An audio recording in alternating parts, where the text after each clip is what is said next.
Hello, everybody. Welcome to the Rotoworld Football Show. It is Thursday, April 3rd, 2025. In the football world, I'm making this clear, only in the football world, it's been a somewhat slightly slower news week for the first time in a while. So we're going to have theme time radio hour on the Rotoworld Football Show. For myself, Denny Carter, and Kyle Dvorchak are going to talk some players, some veterans with the highest potential to be affected by who their teams take in the draft, a.k.a. new competition coming in, just maybe steal touches and targets. We'll begin the show with that after some brief news. Then we're going to get into Kyle Dvorchak's latest mock draft.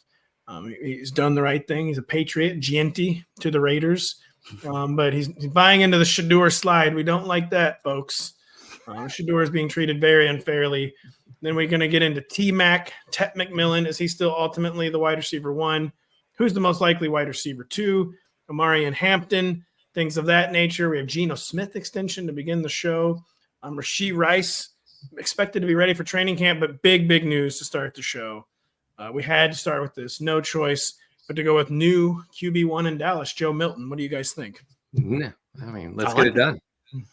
So, yeah, Joe Milton acquired for a fifth-round pick from the Patriots, coming in to usurp Dak Prescott, right? He did have one good game. And honestly, it was like one good throw, yeah. But I was gonna say it was like 3/4 of a good game anyway. He didn't even get credit with the start because Drake May got the first drive or however long it was.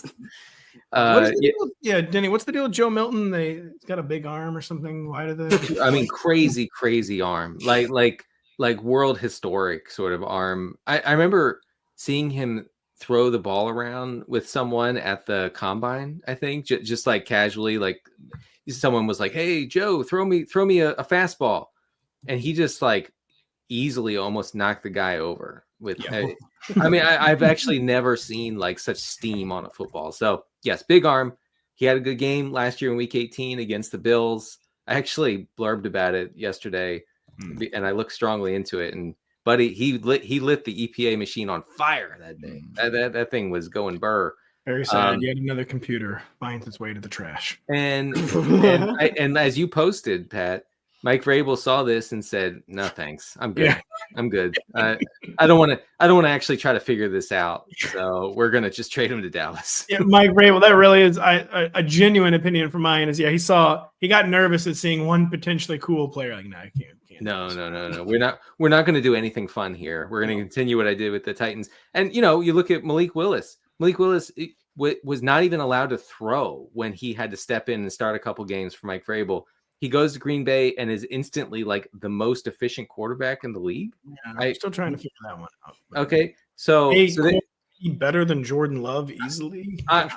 Look, all I'm saying is that Packers offense it went burr, and not when Jordan Love was in there. So it went so burr with Malik Willis. It was insane. Yeah. This is why the Vrabel thing is so uninspiring because he's a dinosaur. He just wants things to operate a certain way from 20 or 25 years ago. He was hired because he was on the some teams that won a Super Bowl in New England. Like this is going to be boring. And he just made sure that you knew that by trading Joe Milton. Any Joe Milton thoughts, or do we need to move on to real news, Kyle? No, they can't. Like, even if they wanted to, which I think Dak is really good, I wouldn't, at least as he plays right now, would never get out from under his contract with air quotes. But even if they wanted to, even if it came to a head at some point, that wouldn't be till like 2027, 2028, at which point Milton's his rookie contract has fully expired. Honestly, kind of a weird landing spot. And then I thought they could get Milton like a developmental, there are starts in the future kind of deal. And with Dak Prescott being under contract forever, there's no real chance of him making starts. For the Cowboys, though, like I don't want to say he's a proven commodity, right? Because he's an interesting backup, and they lost Cooper Rush, who was a competent backup to the Ravens, if I remember where he signed correctly. So they did need to go out and find a backup, and they pay, I think it was like an exchange of a 5th and a 7th too. So just like shuffling around picks at the end, like I like it for them. Like acquiring a good backup for nothing is pretty nice. Yeah, the Cowboys, too, no offense to Dak, he does miss some time from time to time. So and your backup, they almost have the best of both worlds, where he's at least played, and he also has at least theoretical upside. So all kidding aside, not a bad move for the Dallas Cowboys. A move we are still trying to process because it happened 1 minute before he came on the air. New contract for Geno Smith, Denny Carter.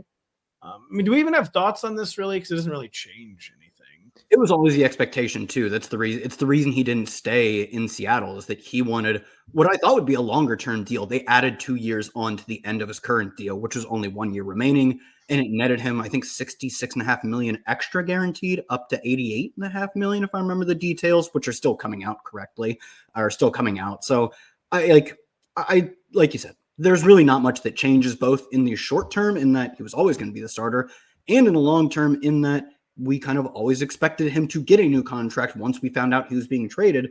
That being said, maybe this takes some very, very slight risk of the team drafting a quarterback, especially if one fell into the top of the second. Probably takes even that slight risk off the table.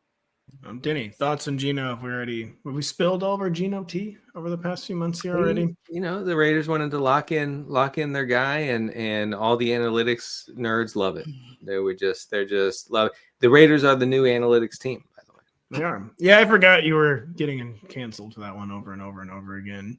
I think that every Seahawks fan is now by law a Raiders fan. Yeah, no, but I still have not quite figured out the many dimensions to that whatever that relationship is between Seahawks fans and Geno Smith. It's I think it's layered.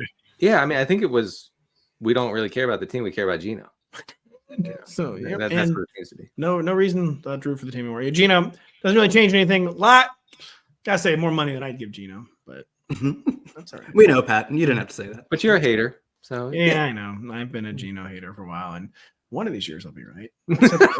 Besides the past 2 years, I've never been right except for the past 2 years, and every year before that, except for 2022 when he was good. He did have one good year. And Jeanty is going to be one of his teammates soon. He'll be the heartbeat of the offense. We'll talk about that a little later.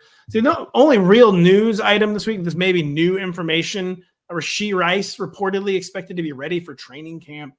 I guess I'll ask you, Denny, are you going to prioritize Rashee Rice? Are you going to prioritize Xavier Worthy? Is it more like, why do I don't have to prioritize just one of these guys? What's the deal with the framing of this question? But a lot of people are going to be wondering, who's the Chiefs wide receiver to roster? Who's the Chiefs wide receiver to draft?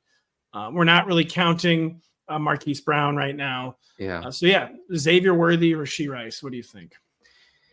I mean, Rashee Rice was like elite before that week 4 injury, like near the top of the league in receptions and targets, 35% target share, 33% air yard share.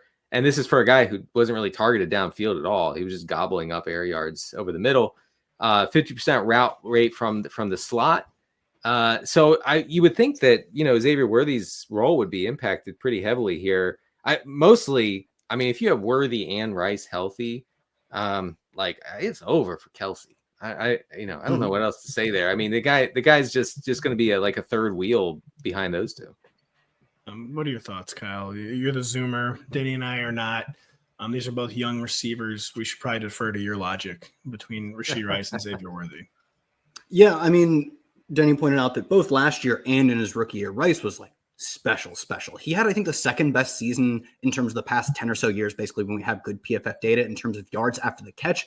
As a rookie, he was extremely good at earning targets as a rookie, and we saw briefly that he almost took the next step already in his second season, albeit I think in literally just 3 games. He got hurt early in week 4. With that being said, we are probably still getting a suspension, right? We have not heard any news on that lately, but I'd imagine he's getting a probably relatively lengthy suspension for. Well, it's honestly hard to say because the legal situation has got all weird. I feel like the league has gotten less consistent in these cases all of a sudden. Yeah, I could see that. So it's probably good to assume some sort of suspension. Yeah, what it is and when it happens, truly, like you said, I don't know. But I think if you're trying to be smart about taking on risk, you kind of have to price that in. On top of the fact that he is coming off of a catastrophic knee injury, even if he is, quote, ready for week 1, he might not be back to Rashee Rice standards by week 1. That is, if he's even playing, which I don't think is super likely for week 1. So with all that being said, I think if we are just looking at post-rookie year, who is a better buy, it would be Rashee Rice by a country mile. Worthy started to pull it together in the second half of the season, but it still wasn't elite. He ended the year with 1.5 yards per route run. It got better over the second half of the year, but I don't want to just write off all the games he wasn't good and be like, well, if you look at all the good games, he's pretty good. With that being said, there are outside of football factors that I think I probably would still take Worthy over him. Well, I'm genuinely not trying to be funny about this. I forgot which Chiefs potential wide receiver suspension you were even talking about, because they could both be facing suspensions, actually. Both have kind of strange off the field issues. I know. I genuinely forgot that. It seems like Worthy's, just reading the tea leaves, it seems like Worthy's has blown over pretty much entirely. But you're right that it's not impossible that something unfolds from that as well. I actually totally. Well, then Kelsey's in business. Then we're lock him in. 100 catches, 700 yards. Yeah, maybe Marquise Brown needs to stay healthy this offseason. I will say between those two, I'm easily taking Rice over Worthy. Yeah, I am too. Well, no, I'd probably take Worthy. I would say, to me, just reading the tea leaves, literally reading Rotoworld, even when I'm not on news, I think Worthy is less by a lot than a 50-50 to get suspended, whereas I think Rice is still much greater than a 50-50 to get suspended. And I would break ties that way, not only because you want to play more games, but like, weird thing happens. Players who get suspended a lot don't end up being the greatest football players. Like, I mean, we've seen this like Jameson Williams. He has all the physical gifts in the world, and yet he can't fully put it together. Like, he could be a superstar, and instead he's just good. And I have to believe there is some correlation between getting suspended a lot, or at all, frankly, and not reaching your full potential. So Chiefs receiver situation, we're getting more information, but there's probably still a lot more information to come. There's a lot more of the Rotoworld Football Show to come when we come back right after this. The free NBC Sports Now channel is your home for NFL Draft Month, with more than 100 hours of draft programming throughout April. Daily coverage includes PFT Live, The Dan Patrick Show, Chris Sims Unbuttoned, and Fantasy Football Happy Hour. Plus, tune in for NFL Draft Ranking specials with Connor Rogers and updated mock drafts premiering every Tuesday at 7 p.m. Eastern. For more information, go to NBCSports.com/now. We mentioned Connor's mock. We have Kyle's mock coming later in the show. But yeah, in the spirit of draft season, we're going to try to talk about some veterans. We're talking a lot about the young players this month. We're going to talk about maybe some veterans, though, who could be affected by the draft. We don't know what's going to happen 3 or 4 weeks out. But if you're making Dynasty League plans, it's time to start planning accordingly with some players. Denny Carter and Denny, who was very well prepared for this segment, said 2 guys ready to go for a long time. So Denny, who's the first veteran that you think might be affected by this upcoming 2025 NFL draft? I've been thinking about this for, few days, few weeks, really.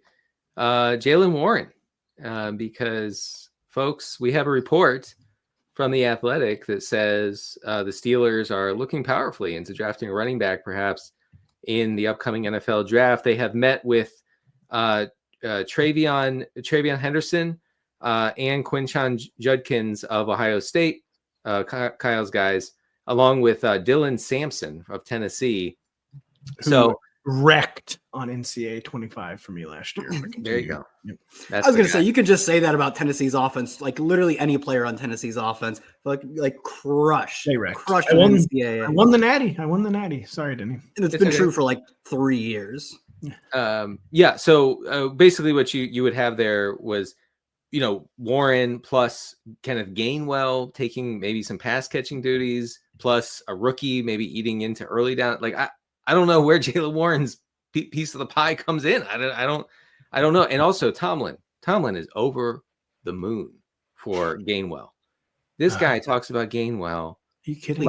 Like it's the second coming of Emmitt Smith on the Steelers backfield. He's talking about, because Tomlin's thing is, we can't be beat in the flat, and we must beat other people in the flat. I'm not playing around here. The Steelers wear T-shirts about beating people in the flat. Okay, this is the whole premise of the team is we need to win in the flat, and he said that's why we got Kenneth Gainwell, because he is so good in the flat. So what I'm saying is, even if they don't draft a running back in the first few rounds here, Gainwell is going to be a major problem for Warren. I think Warren could just be crushed by an incoming rookie. I totally buy the Jaylen Warren concern, just because you got into like the Steelers philosophically, just broader philosophically in the NFL. For whatever reason, NFL coaches decide that whatever kind of running back you are your rookie year, that is the kind of running back you are the rest of your career. Like, you could have been Emmitt Smith and he's a passing down only guy, if that's how he was used as his rookie year. Jaylen Warren has been a committee guy for the duration of his rookie contract. they just probably have it burned in their mind. That's how he's most effective. Like Jaylen can't have a bigger role because he's never had it before. No. And so even if they don't draft a rookie, which I think they will, probably day 3, but I do think that whatever Jaylen Warren hype we have, it's just gonna be like, oh, yep, they just think he's still a committee guy. Kyle, what do you think? I know our friend Patrick Crane is talking himself back into Jaylen Warren, but what do you think? Yeah, I mean, I guess I'd say like it's not that bad for him to be in a committee in that like I looked this up because it surprised me. How many yards from scrimmage do you think he had in 2023? He was banged up and played bad in 2024. How many do you think he had in 2023? How many yards from scrimmage? Yeah, it's a lot. It made me happy. Really? Is it over 900? Oh, way over, buddy. Jaylen Warren, you said Jaylen Warren yards from scrimmage last year? Is that the question? We were both 2 years ago. Yeah, to be clear, we were both zoned out when you asked this question. 1,400.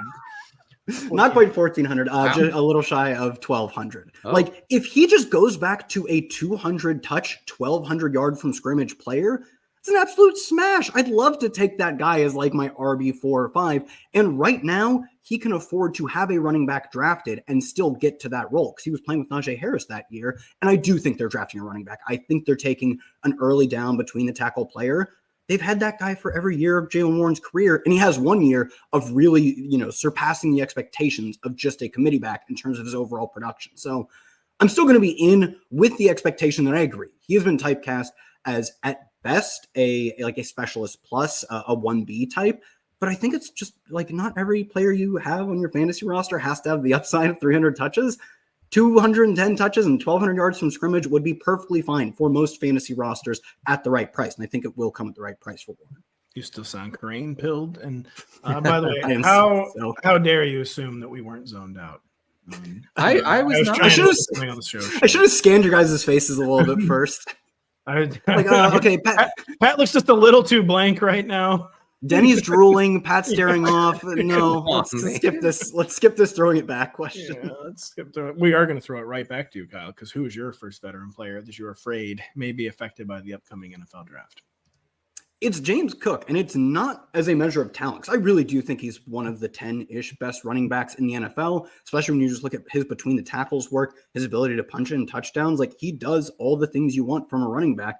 I would say it's mostly vibes, but it's quite literally GM Brandon Beane telling us that, one, he doesn't expect James Cook entering a contract year, to get done anytime soon. And he was kind of like, I don't know, he seemed almost angry talking about the James Cook contract situation when he said, yeah, we talked to his people or whatever he called them. And he said, after that, we didn't come to a deal and we moved on to players we thought we could get a contract with. Now we're on to the draft. Like, it was almost like punishing the way he said it. I'm just obviously just reading the tea leaves. And then, of course, yesterday we get the report that James Cook has listed his house for sale. So I'm not saying I think he's gone before the draft, right? But do I think he is a potential trade candidate in that the team, I think, has clearly almost given up on getting a contract extension with him? He's entering the final year of his deal, and it's a great running back class to get another between the tackles, big-bodied player. I think he is at least a trade candidate or a candidate to have the guy who replaces him next year drafted this year. And if you have the guy who is going to replace you in the long run on your roster, there's a very decent chance he does it sooner rather than later. He doesn't do it, oh, well, it's week 1 of the 2026 season, time to fire up the carries. He might do it by week 7, week 8. So I think there's a real risk that his replacement is drafted now and he replaces him before week 17, week 16, the fantasy playoffs. I feel like it would be nonsensical, especially since they used a 3rd round pick on Ray Davis last year. But the way they've been talking about James Cook is just like really like, oh, James Cook thinks he's good. That's kind of funny. I know, it really did feel like, oh, what, he thinks he should get paid? I guess. Oh, that's kind of interesting. And he scored 16 touchdowns. It wasn't 17. I got the same vibes. Like, I'm not even. I can only agree with you. I got the same vibes. They seemed like to want to punish him for wanting money. It was very, very strange, Denny. Are you all the way out on James Cook, or are you trying to buy his house? What's going on with you and James Cook? Yeah. But that was what my news here is that I am purchasing James Cook's house. I'm trading him my deck for his house. I think it's probably overstated, and James Cook really fits this offense well, and he's been super productive for 2 years now.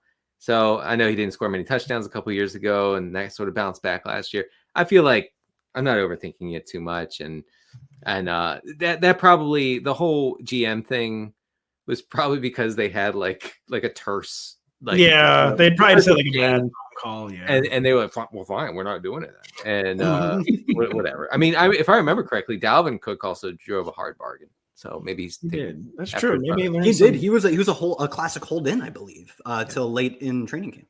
Maybe learn some business lessons from his brother. Stefon Diggs has learned a lot of business lessons during his time in the NFL. He's made himself a lot of money. Fantasy managers believe he's made himself a lot of targets, as currently the only viable wide receiver really on the Patriots roster. But I do think Steph Diggs is going to be a veteran affected by the draft, just because, one, the Patriots have to add someone else. They have to. They absolutely have to. They can't run back the Hunter Henry, Pop Douglas situation, even if Steph Diggs is ahead of them, because Steph is in his 30s and coming off a major injury. And this is the more anecdotal, but Josh McDaniels, as you may remember, is an all-time like his guys guy. When he was the Broncos coach, he was always drafting insane people he thought fit his system. His 1 year in St. Louis, they drafted like 4 Josh McDaniels guys, even though he wasn't the head coach. Really? Like they basically like let him run the offensive side of the draft. Like he is a his guys guy. I mean, his Raiders too he was just bringing over every expatriate he could. Yes, and like he's got very like unique like taste in players, and I just feel like someone's going to be added. The Steph Diggs case is going to lose a little bit of the wind in its sails, not all of it, of course, but that like Steph Diggs who is supposedly not facing any competition, is going to be facing a lot more competition. Yeah, that's going to change completely. Well, by the way, is Josh McDaniels guy like as far as receivers goes, like a big body type, if I remember correctly? He's bad at football is the thing. It's honestly like who doesn't actually fit the offense but could fit the offense. It's kind of like I feel like he's like not discerning. He's like he falls in love type guy. Okay. And it doesn't really matter. I mean, it's the Shanahan thing too with his running backs. He's like, we have to get with Joe Williams and Trey Sermon. He's like, guys who will not be good, but I personally love them. And that's so much of what we saw from like just the Patriots historically. So Josh McDaniels, it was 2011 with the Rams. Real quick, he insisted that as I called them then, he was really into Lance Kendricks.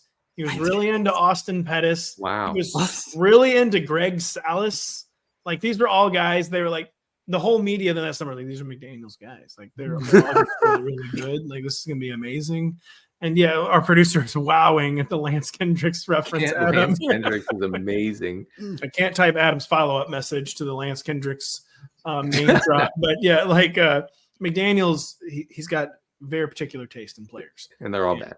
And the only unifying factor is that they're all bad. By the way, speaking of, I was going to say that, well, like the fact that Stefon Diggs signed with this team for a ton of money suggests that he's potentially one of McDaniels' players. And then we went on a diatribe about how they're all bad, and I was like, I'm going to shelve this point. It doesn't help my argument anymore. No, it doesn't.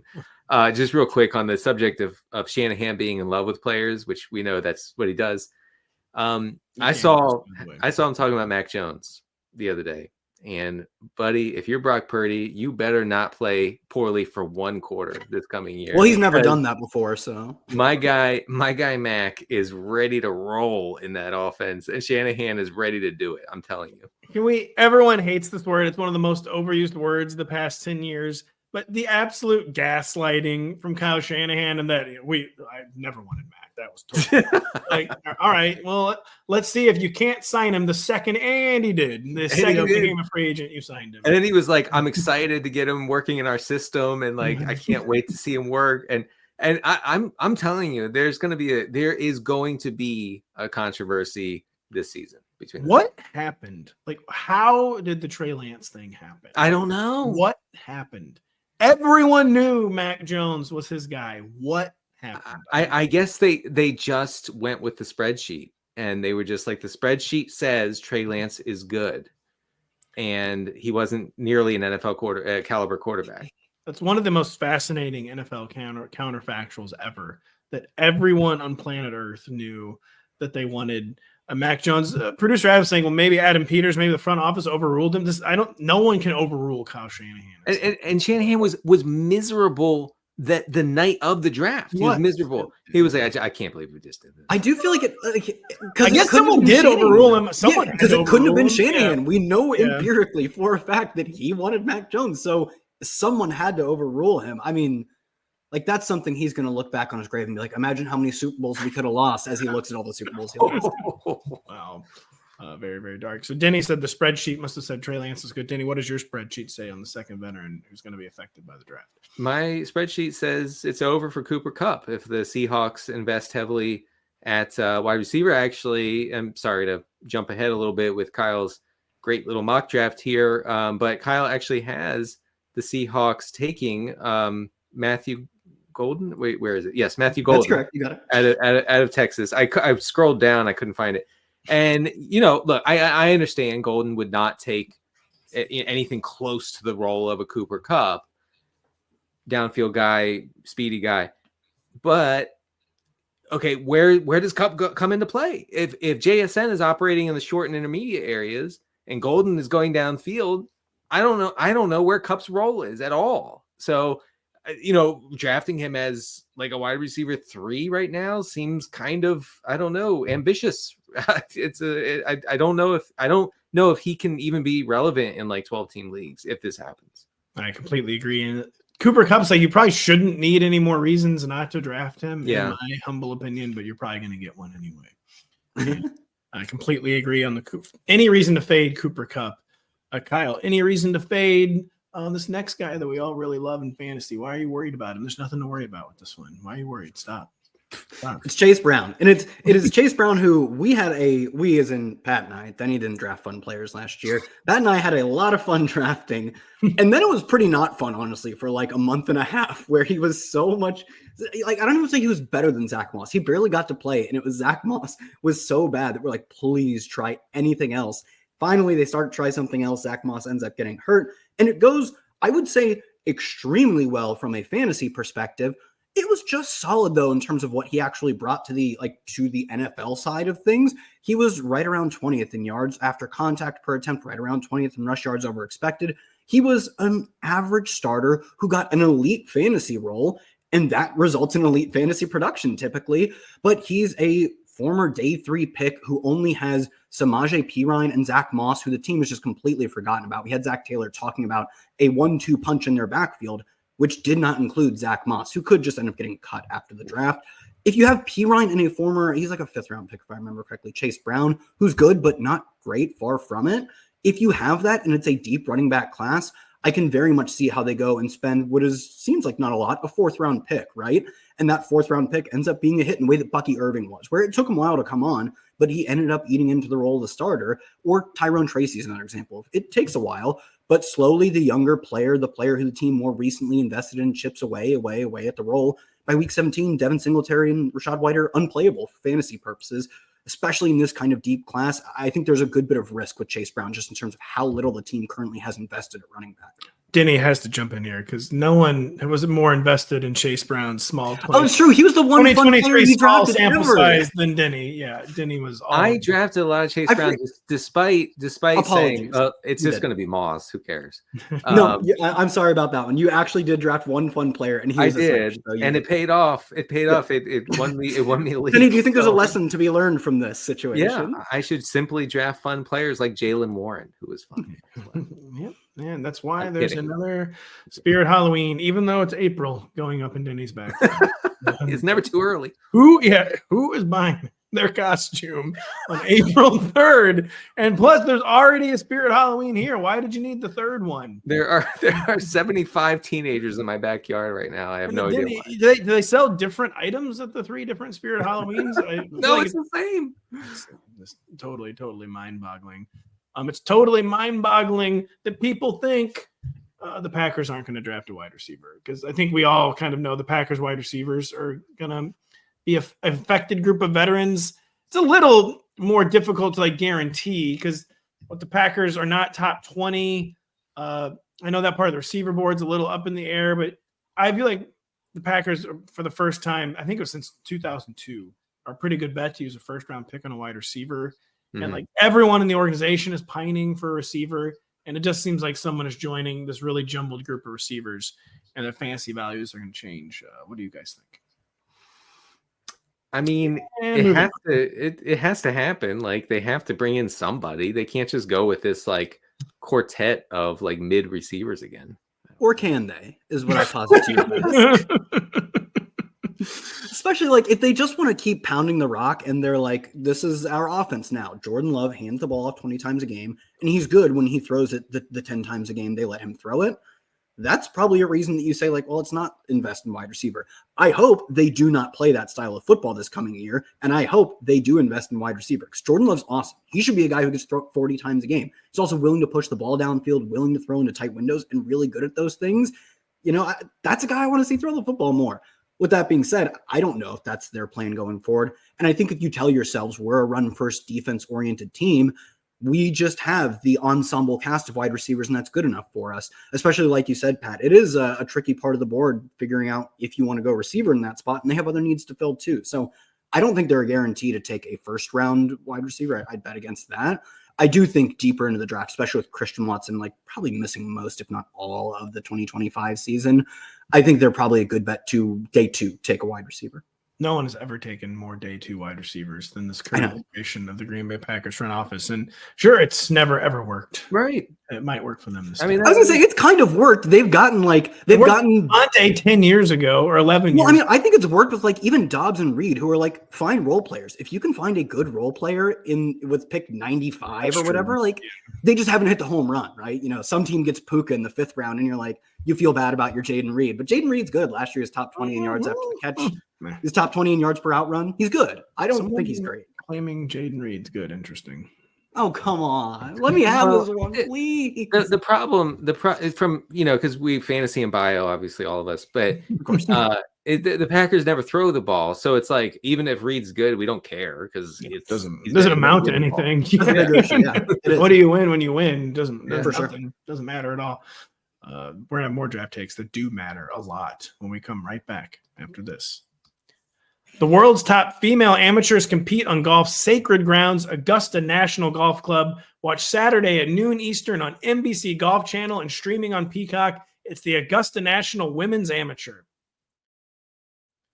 Again, CBS never been in bigger shambles. That Augusta National is going to be on the NBC airwaves. Nothing you can do about it except for watch it, and then we'll watch it on your network too. I'm once again telling Jim Nance to cope.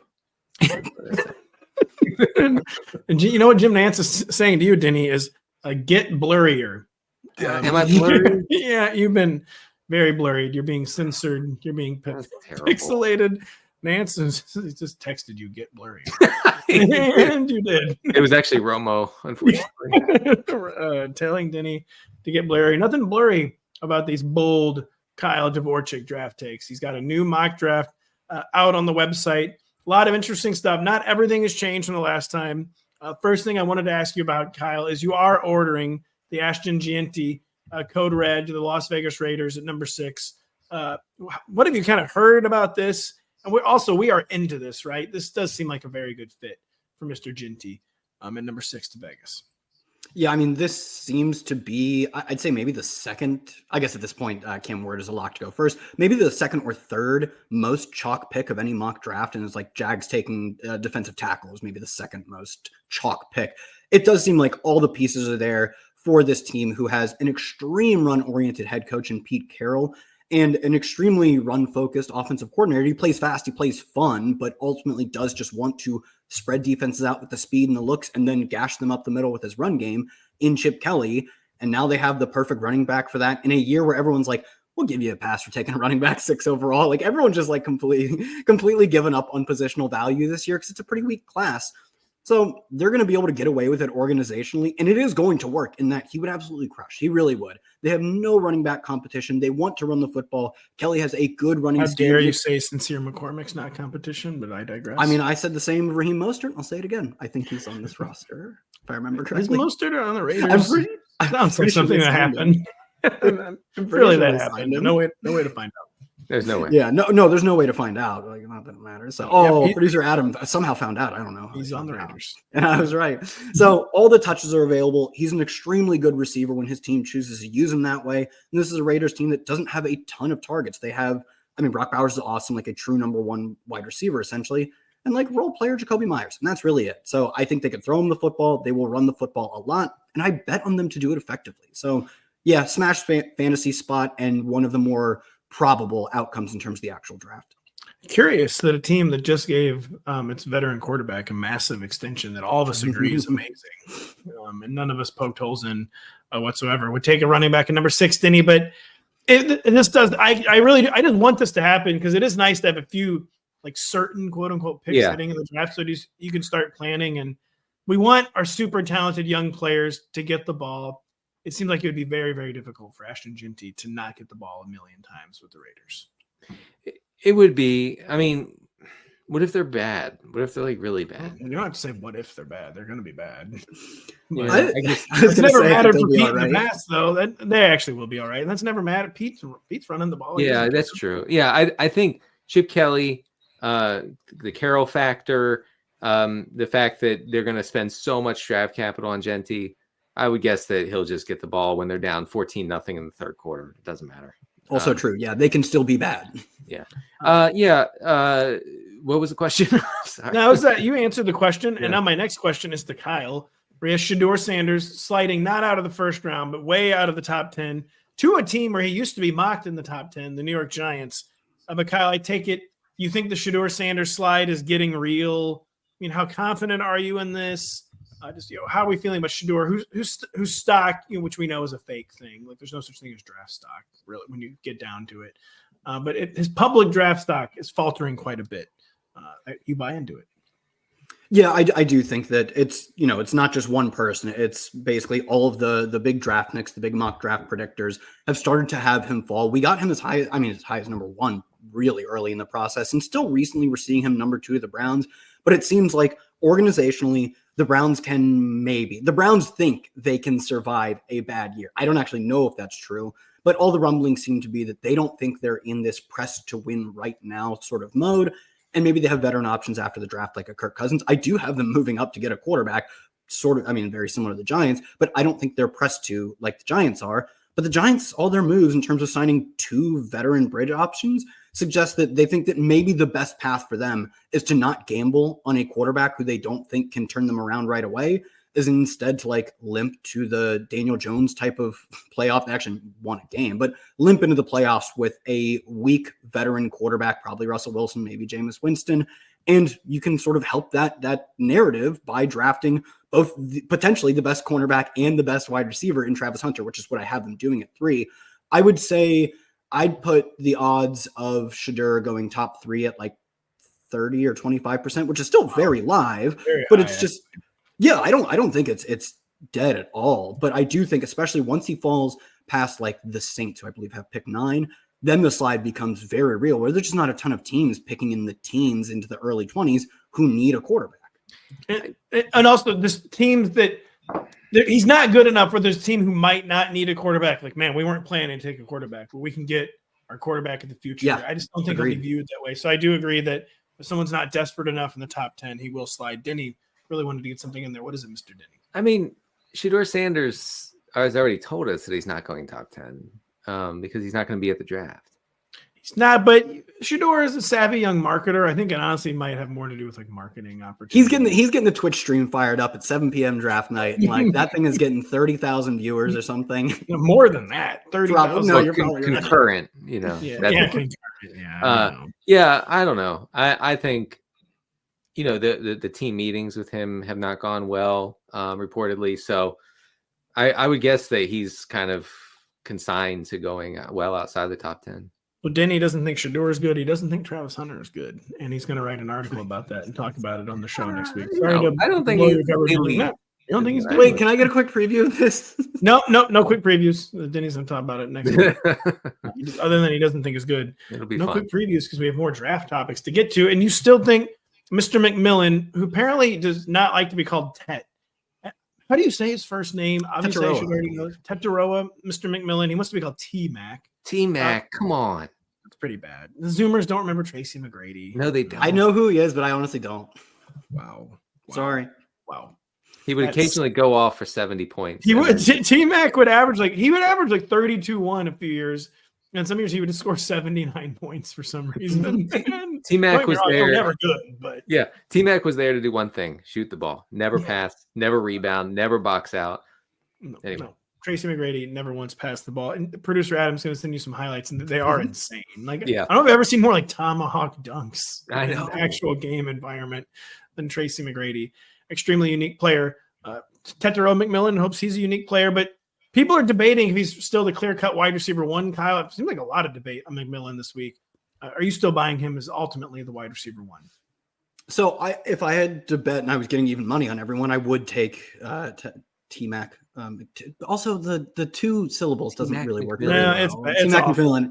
I would take McMillan to be the first drafted wide receiver, but I do agree there has been some notable movement in terms of both where we see him go in mock drafts and the betting odds. If you're looking to like bet on this type of thing in other wide receivers, mainly Matthew Golden rising up to potentially take the wide receiver one crown, but like I really struggle to do it with Golden. Sub 2 career yards per route run, no true breakout. Like Yikes, this is. Oh, Josh McDaniels is going to love him. He's gonna love him. He's gonna love him. But they'd have to probably trade up to get him because they're not taking him at 4, I would assume. So, I still think Ted, who has a sterling profile in terms of just the broad level stuff. He has a 2nd-year breakout, 3-year player, early declare, and like 40% dominator in his final season. This is what like a future wide receiver 2/1 looks like in the NFL. I think he is the best bet to go as the first receiver. But like the NFL's proven me wrong before, and especially with players who have speed, we see it with guys like Jaylen Waddle and Henry Ruggs, where their nerdy RotoViz profiles don't look as sterling, but the NFL values speed, and it did with those guys. And we have a 4.29 on record for Golden. That could push him. It's so fast. I keep thinking it's 4.39. I look it up again. I'm like, nope, it's a 4.29. That could push him ahead of T-Mac. Like it's possible. And that's insane. So, yeah, do you think Matthew Golden is the most likely wide receiver 2? Who is the most likely wide receiver 2 in this draft class then, Kyle? Yeah, it has to be him. I don't think there is maybe there are other options. If Golden doesn't jump McMillan, someone could jump Golden. Someone really likes, say, Luther Burden's skill set, right? But if anyone's going to jump one, it seems to only be Golden. And I think that proves that he's almost certainly the most likely at number 2 as well. But people seeking me out for my Luther Burden opinion lately. I've gotten several texts because I've seen every game he's played, and I've had to be like, yeah, obviously a bust, but maybe he'll be good. Yeah. No, I'm looking at his metrics. They're bad. He's bad. Well, Luther is a genuinely high variance player. I'll say, like, he was a superstar 2 years ago. Denny, if you filter to 2023 and just touch that little toggle in your spreadsheets, it'll look really good. It'll light up. Last year will not, though. I understand. I told Karain he does so many of the things that busts do, but he does have genuine upside. Can I ask you something, Kyle? Why is the mainstream media not talking about Ricky White? Oh, I like Ricky White, but like Yeah, he's a good wide receiver 46. I mean, he's like a 5-year player from UNLV or whatever, where the most defining trait of his that he led the country in blocked punts last year. Quite true. He had 4 blocked punts, which is like more than literally any other team. He was awesome. And he also returned as well. So I like Ricky White as far as like a fun day 3 guy. Yeah, let's do it. So he's a day 3 guy. Oh, he's a day 3 guy, buddy. He's a big time day 3 guy. He's 32 years old. I take it, truly no offense, this website we love. Have there been like 7 RotoViz articles on him already? I have to look, but almost certainly. Sounds like a RotoViz player if I've ever heard of one. Omarion Hampton sounds like a second day 1 running back, Kyle. For a while, it was talk of being another one back round one. It's very much looking like a 2 back round. First off, it's not going to be a 3 back round one, is it? And is Omarion Hampton beginning to look like kind of a, quote, guaranteed first-round pick insofar as that much as we can actually guarantee someone's going in the first round? Yeah, good caveat. It's definitely like we're, at least, this is sort of the general sentiment is the quote news, which is just like reading people's mock drafts, is just trying to catch up to what maybe the NFL has thought for a while. But all of that quote news, all of that movement does seem to have Hampton going in the first round, and not only in the first round, but not like sneaking in, right? I think the floor is somewhere in the mid-20s. The ceiling is like Dallas at 12 or even Chicago. Where do you have him going? Chicago. I was wondering about Chicago for him. I thought about it. I have him going 20 in the Joker role to Denver because he's not an elite pass catcher, but he is a competent plus pass catcher. He's a good pass catcher, and he's an extremely good between tackles runner. And their GM literally told us that they're going to look to the draft to get their running back. He said it almost as a matter of fact, not like that's a spot we're going to evaluate running back. He said, yeah, we'll get one in the draft. Maybe it doesn't end up being in the first round, but the fact that they did not do anything in free agency and they let Javonte walk, obviously, I think they're going to spend a lot. Maybe not a first-round pick, but at worst, essentially a second-round pick. And Hampton would be such a good fit for how Sean Payton wants to use his running backs. He would. I have just a quick nugget on Hampton from my buddy JJ Zacharyson of LateRound.com. He points out that Hampton's top season reception share was 18% in college. The only other two running backs around Hampton's height, draft capital, and speed score with that sort of reception share, Todd Gurley and Saquon Barkley. Two thoughts. Kyle, could you get a bigger coffee mug? Dude, I'm not kidding you. This coffee mug fits like the whole French press, and that's why I use it. It's because I can just dump the whole thing in it at once. I almost kept it out of the shot because I knew it would come up. Yeah, producer Adam saying it covers your entire face. It's like comically large for the viewers not listening. It can cover my whole face. Take a slurp real quick. And then my final thought on the show is that I could see everyone in America groaning when the Bears take a running back at number 10. And we would love it. Just make the fantasy machine go burr. I said it's a weak class. This is a perfect year to just kick positional value to the curb and be like, let's have some fun. I could just see him trying to do a shot-for-shot remake of the Lions plan. Like we always had two backs in Detroit, and one of them was a top 12 pick. We're going to get a top 10 pick in Omarion Hampton. I would love to see it with the Broncos. Because like you said, the Broncos have to have a running back. They have basically said we are getting a running back. Yeah. And it would be a good fit for fantasy as well. So really, really good stuff from you guys today. Check out Kyle's mock draft. Check out Denny's Travis Hunter article next week. Check out, I think I'm allowed to say this, I'm going to try to post my coach rankings next week. I'm making good progress on that. Good annual article I love to post. I wasn't calling my own article good. An article I like to post coming out next week. So a lot of stuff on Rotoworld.com. All the latest news. We're going to be blurbing up all the latest draft news. So for Denny Carter, for Kyle Dvorchak, I'm Patrick Daugherty. Thank you so much for listening. We'll be back on Tuesday.